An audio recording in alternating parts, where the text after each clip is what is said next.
Hi hello welcome back to my channel. അപ്പോൾ നമ്മളിന്ന് വന്നിട്ട് ചെയ്യാൻ പോണത് ഒരു നമ്മുടെ ടാനൊക്കെ മാറുന്ന ഒരു അടിപൊളി പാക്കാണ്. അപ്പോൾ നിങ്ങൾക്കത് പ്രൂഫ് സഹിതം എത്രത്തോളം അത് എഫക്റ്റീവ് ആണെന്നുള്ളത് ഞാൻ കാണിച്ചു തരാം. അപ്പോൾ അതിന് മുന്നേ എൻ്റെ കൈയൊക്കെ ഗണിച്ചിരുന്നുണ്ട്. ഇതാണ് ഇപ്പോഴത്തെ എൻ്റെ കൈയിൻ്റെ കോലത്തോ കണ്ടു വെച്ചോളൂ. കൈയിൻ്റെ കോലം ഇതാണ്. അപ്പോൾ ഇതിനെന്തെങ്കിലും ചേഞ്ച് വരുമോ എന്നുള്ളതാണ് നമുക്ക് ആദ്യം നോക്കാൻ പോണത്.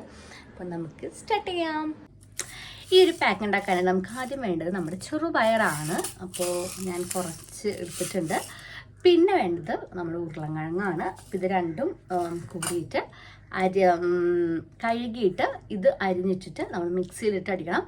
നല്ല രീതിക്ക് ഉടയുന്ന പോലെ വേണം അടിച്ചെടുക്കാനായിട്ട്. എന്നാൽ മാത്രമേ നമുക്ക് ആ ഒരു പേസ്റ്റ് പരുവത്തിൽ കിട്ടുള്ളൂ. അപ്പോൾ നമുക്ക് എന്തായാലും ഇത് കഴുകിയിട്ട് സെറ്റായിട്ട് വരാം. ഉരുളക്കിഴങ്ങും ചെറുപയറും നമ്മൾ നല്ല രീതിക്ക് വേവിച്ചെടുത്തിട്ടുണ്ട്. ഇങ്ങനെ ഒടയണ പാകത്തിൽ വേണം കേട്ടോ. എന്നിട്ട് നമ്മൾ മിക്സിയിലിട്ടിട്ട് നല്ല രീതിക്ക് തന്നെ പേസ്റ്റായിട്ട് അരച്ചെടുക്കുക. എന്നിട്ട് നമ്മൾ അതിലേക്ക് ഒന്നെങ്കിൽ അരിപ്പൊടി അല്ലെങ്കിൽ ഗോതമ്പ് പൊടി, നിങ്ങൾക്ക് ഇഷ്ടമുള്ളത് എടുക്കാം. ഞാൻ ഇപ്പോൾ ഗോതമ്പ് പൊടിയാണ് എടുത്തിട്ടുള്ളത്. കുറച്ചുകൂടി അരിപ്പൊടിയാണ് ബെറ്റർ ആവുക എന്നാണ് എനിക്ക് തോന്നിയിട്ടുള്ളത്. അപ്പോൾ അതൊന്ന് മിക്സ് ആക്കുക. പാല് വേണമെങ്കിൽ ആഡ് ചെയ്യാം, അല്ലെങ്കിൽ വെള്ളം ആഡ് ചെയ്യാം. ഞാനിപ്പോൾ വെള്ളമാണ് ആഡ് ചെയ്യണത്. എന്നിട്ട് നല്ല രീതിക്ക് തന്നെ മിക്സ് ആക്കി എടുക്കുമ്പോൾ നല്ലൊരു പേസ്റ്റ് കൺസിസ്റ്റൻസിയിൽ നമുക്ക് കിട്ടും. അപ്പോൾ ഞാനിവിടെ ഉപയോഗിക്കുന്നത് എൻ്റെ കയ്യിലും പിന്നെ എൻ്റെ മുഖത്തിൻ്റെ ഒരു സൈഡിലുമാണ്. അപ്പോൾ കുറച്ച് കട്ടിക്കുന്നല്ല, നല്ല കട്ടിക്ക് തന്നെ നമ്മൾ അപ്ലൈ ചെയ്യാനായിട്ട് ശ്രമിക്കുക. അപ്പോൾ എൻ്റെ കയ്യിൻ്റെ ഒരു പകുതി വരെ ആരുടെ ഞാൻ കാണിക്കുന്നത്, കാരണം എത്രത്തോളം ഡിഫറൻസ് ഉണ്ടെന്ന് കാണിക്കാൻ വേണ്ടിയിട്ടാണ്. അപ്പോൾ നല്ല രീതിക്ക് തന്നെ തേച്ച് കൊടുക്കുന്നുണ്ട് മുഖത്തിൻ്റെ ഒരു സൈഡിലും. നമുക്കിതിന് യാതൊരു സൈഡ് എഫക്റ്റോ കാര്യങ്ങളോ ഒന്നുമില്ല. അതുകൊണ്ട് തന്നെ നമുക്ക് ധൈര്യമായിട്ട് ഉപയോഗിക്കാൻ പറ്റും. എന്നിട്ട് നമ്മൾ ഒന്ന് ഉണങ്ങുന്നത് വരെ വെയിറ്റ് ചെയ്യുക. വെയിറ്റ് ചെയ്തിട്ട് അതായത് കുറച്ചൊക്കെ ഒന്ന് ഉണങ്ങിയില്ലേ, അപ്പോൾ നമ്മളിങ്ങനെ സ്ക്രബ് ചെയ്ത് കൊടുക്കുക.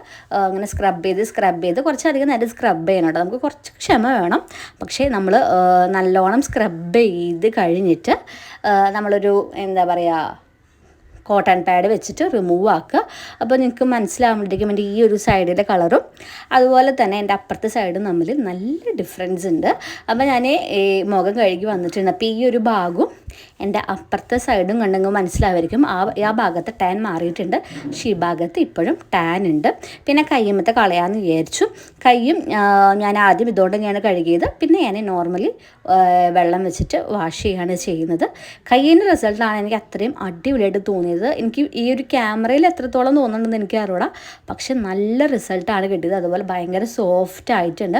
നമുക്ക് വീട്ടിലൊക്കെ ഉള്ളപ്പോൾ വീക്കിലി ട്വൈസ് ഒക്കെ ഉപയോഗിക്കാൻ പറ്റിയുള്ള നല്ലൊരു പാക്കായിട്ടാണ് എനിക്ക് തോന്നുന്നത്. എനിക്ക് ഈ ഒരു ക്യാമറയിൽ എത്രത്തോളം റിസൾട്ട് ഉണ്ട് എന്നുള്ളത് മനസ്സിലാവുന്നില്ല, പക്ഷെ നല്ലൊരു അടിപൊളി സാധനമാണ്.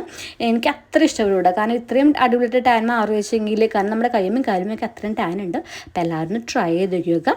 അപ്പോൾ നമുക്ക് അടുത്ത വീഡിയോ ആയിട്ട് കാണാം. അതുവരെയും ടെറ്റ ബബ സീ ലവ് യു ഉമ്മ. എല്ലാവരും സബ്സ്ക്രൈബ് ചെയ്യുക. ടാറ്റാ.